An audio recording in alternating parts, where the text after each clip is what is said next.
What is the role of the New York State Farm Bureau?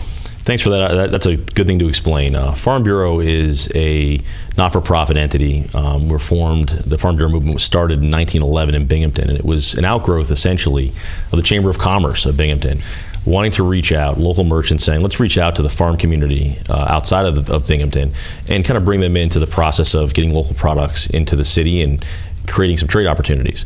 And from there, it really burgeoned. The National Farm Bureau movement was born just up the road in Ithaca. New York State Farm Bureau today, New York Farm Bureau has around 30,000 farm families that are members. And those numbers are really good if you think about the fact that there are about, roughly, according to the USDA, 36,000 farms in the state. So we've got a large membership. Our job is general farm advocacy, and that means we do everything from soup to nuts. We assist our members with issues they've got. We lobby the legislature here in Albany and also in Washington, D.C. on farm issues, and we try to get the word out about, I think, the strength and the sort of vitality of the farm industry in our state. I was surprised to learn from you that when we think of maple syrup, we always think of our neighboring state, the state of Vermont. Right. But you were telling me that New York State is the second largest maple syrup producer in the United States of America? That is very true, and it's sort of a little known fact, as Cliff Clavin would say, that that's the case. And so I'm glad we're able to talk about it. Listen, our maple industry in this state is a huge part of our success upstate economically. It's something that drives multiplying factors. One of the great things about agriculture is it isn't just the farm and the produce that happens there. I mean, there was a bill that was passed recently, for example, in the legislature to allow encourage agritourism. Now, agritourism is a huge business in this state, where people go to a winery, they go to a maple syrup place, they go to an apple orchard, and they're able to kind of participate in agricultural activities that go beyond farming. So one of the odd things is that because a maple house where people can see how you make maple syrup wasn't included under our ag and markets law as a permissible, agritourism type destination, you had a hard time bringing people into your maple house. And people really want to see the process. They want to know how their food is made. And that bill would allow that to happen. It's a small thing, but when you think about it, again, with the movement towards people really being focused on local food, that they can see how it's made and they know where it's coming from, it's a great thing for our farmers. And our maple industry is a huge economic development factor for upstate New York. I know where the vineyards are and where the apple orchards are, but I don't know where the maple syrup is. Where is maple syrup produced in New York State? Various parts of the state, and central New York, and I know you've got some Syracuse viewers, for example, the North Country, which borders on the Syracuse area, and really, various parts of the state, dotted throughout the state, we have our maple producers. And it's interesting too. Another interesting issue now, of course, one of the big issues for farmers is always weather. It's an unpredictable business, and so with our maple producers, they're focused on, boy, when's the proper time for me to tap? Is the proper time now when we've got some warm days, or should we wait? And people are taking different tacks to that, but I think it's an important thing to think about. Whenever you wake up in the morning and you say, boy, this is a great sunny day, and it's 52 degrees in January, which we've seen recently, you also have to think about the farmer who's saying, wow, what's going to happen to my crop now that we've got a 52-degree day in January? And so it's an interesting business. Maple's a part of that business, and it's something that's really something that happens all over upstate New York. What are some of the subsidiaries? I know there's maple candy. Do we have candy manufacturing locations in New York State that take the maple syrup? Yeah, I think that you've got one of the good things about having locally produced agricultural products like syrup and apple products is you get these other industries that spring up. Mm-hmm. And we do have people that make maple candy and maple syrup. I was just in the Hudson Valley, for example, and I saw there's a new maple syrup company, Royal Crown, I believe it was, maple syrup in the Hudson Valley, which I had never heard of before. And I got a free bottle, a little bottle. In fact, at first, I have to say, I first thought maybe it was something different when I saw it on my desk. But I took it home and I used it on my pancakes on Sunday, and it was awesome. And it's a local Hudson Valley product. And what's the name again? I believe, now I don't want, again, I don't want to be quoted wrong because I might be thinking of the wrong thing. I think it was Crown maple syrup. Okay. And a great product, a great locally produced product in the Hudson Valley. And so you've got that. Another thing I think is just fascinating to me is how agriculture upstate is attracting new industries. If you look at, for example, Greek yogurt. Mm-hmm. there are now 3 major Greek yogurt processing facilities in upstate New York. You've got Fahy, Chobani, and now you've got Alpina Foods up in Genesee County. And all of them are driven by a great dairy industry in New York State that has a local fresh supply of milk that they can use in their processing facilities. And I don't think I could think of another industry, Joe, where you're seeing new factories being built in upstate New York that are hiring hundreds of people outside of the Greek yogurt processing boom that we're having, which is now 25% of the yogurt market in the country. So, and it uses more milk than any other yogurt. So it's an interesting thing where you see these things like maple and dairy and the apple industry and our fruits and vegetable farmers, and the way that their success breeds other success. Well, I've noticed driving through the Lowville area of New York State, which for our viewers is north of Utica, that Kraft is very big there, and there's a real dairy farm presence in that area of New York State, isn't there? No question about it. Kraft is a major player, of course, in cheese processing and yogurt processing and other kinds of products that we use every day. And again, I think people forget the economies of scale.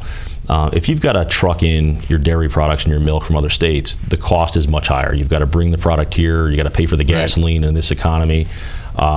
Whereas if you can go up the road and you can look at the number of dairy farms we have, I mean, think about dairy in New York State is a $2.5 billion industry in this state. We're third in the nation in dairy production. So everywhere you look near Lowville, you can see, dairy operations. And this helps to really, become a filtering factor to send a product directly to market from a factory, farm factory market. And I think that's a huge thing. And I think when we think about economic development issues upstate, agriculture should always be at the center of that, because it is the largest industry still upstate. And it's something that has all these multiplying factors that come out of it. And Kraft's an example of that. Location is based upon where supply is. And, while we may not be, sitting on top of large supplies of oil like Saudi Arabia, we're sitting on a gold mine of agricultural products that can drive other business development. The vineyards of New York State are very important, and you alluded to them earlier in the show. The New York State wine industry, it continues to grow, doesn't it? Absolutely. You see new vineyards popping up all over the state. And the reason, in large part, is because they're producing high-quality products, high-quality wines. Again, this drive for people to know where the product's coming from, who's producing it, and to support their neighbors, essentially, which is what our wineries are all across the state. And I think it's interesting, too, that you take a look at the kind of things our wineries get into.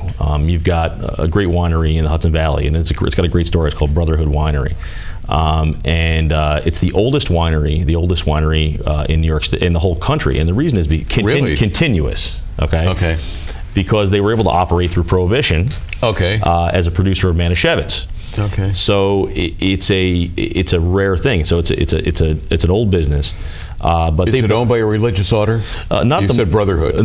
No, it's a great thought, but no, it's owned by a private developer or entrepreneur, I should say, at this point. And what you've got out there is an issue where they put up solar energy. They're powering their entire tasting room through solar energy. They have a big screen TV that's powered entirely by a solar array. And people can go there, they can taste the wine. They're benefiting from sustainable, renewable energy, which is being produced right there on the vineyard. I think our people are just doing some awesome things in the wine industry, and we're doing everything we can at Farm Bureau to encourage policies to help them.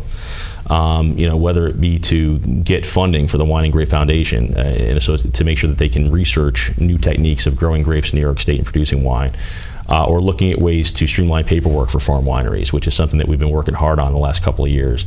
Because as you know, Joe, one of the tough things in a business is when you have to file mountains and mountains of government paperwork, and some of it's duplicative. And pay a lot of fees associated with it. And that's something that certainly our wineries, like every other business, have to deal with, and it's something we're working hard on in Albany. The apple industry, very, very important to New York State as well. Absolutely. There's no question about it. I was saying to you yesterday, I think on the phone, that we have so many apple orchards and apple industry related members of Farm Bureau. And the apple orchards are amazing because it's not just the production of these great locally produced apples. They keep our apple prices, by the way, I just want to say, in New York State, very stable, and our product are very available in local outlets, which is great. Helping to feed our farmers markets, which we can talk about later, that are having a huge renaissance and growth in this state. And so our apple industry is great because you've got, first, the orchard. Second, you can bring in other factors. So if you look in Albany locally, you can see that you've got Altamont Orchards, for example, which has an apple orchard, a you-pick operation. You go in and pick your own apples in the right season to do so. He's got a restaurant that utilizes apple products and a shop that utilizes apple products. And he's got a golf course that is also tied into that. Gould Orchards up north. I mean, I don't want to pick up just some members, but we've got some. This is the kind of stuff that we see happening with corn mazes and other ancillary activities for kids that come in to learn about the process of growing apples and producing apple cider.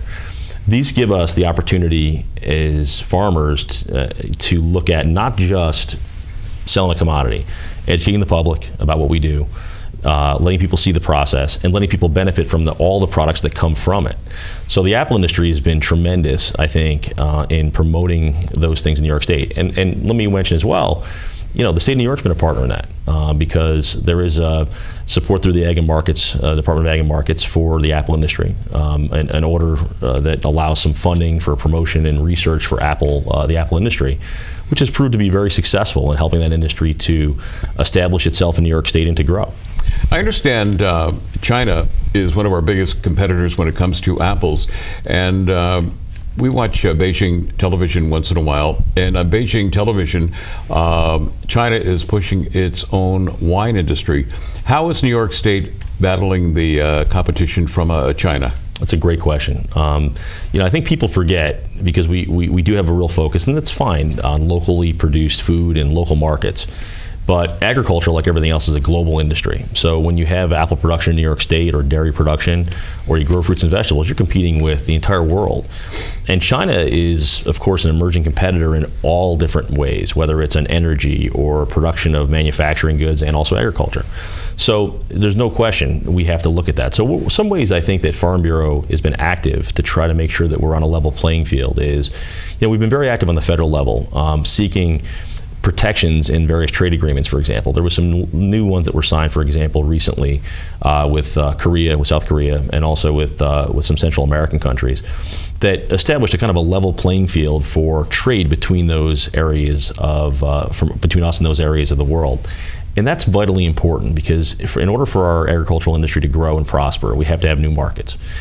We think, and I think the evidence bears this out, Joe, that we've got the best apples in the world in New York State. So all we've got to do is make sure that we can get those apples to market. So in competing in the global marketplace, clearly we need better trade agreements. We need to make sure that we have fair trade agreements with China. And the tough part, I think, in that case, is policing those agreements to make sure that they're kept. That's something that we always watch as well. And I would mention one other thing, which is interesting. It doesn't talk about China, but it talks about the state of New York, which I think is important. The state of New York's also been a big contributor to helping the agricultural industry, because what they've done is they try to use these products we grow in New York State facilities, whether it's schools or whether it's school lunch programs, so those subsidized lunches that we have in some parts of the state, all parts of the state, depending on where you go. Whether it's other state-run facilities. And so therefore they're buying large supplies of our produce, which is very helpful. And it's allowing more and more people to access it in schools and other facilities, and that's very helpful to our industry as well.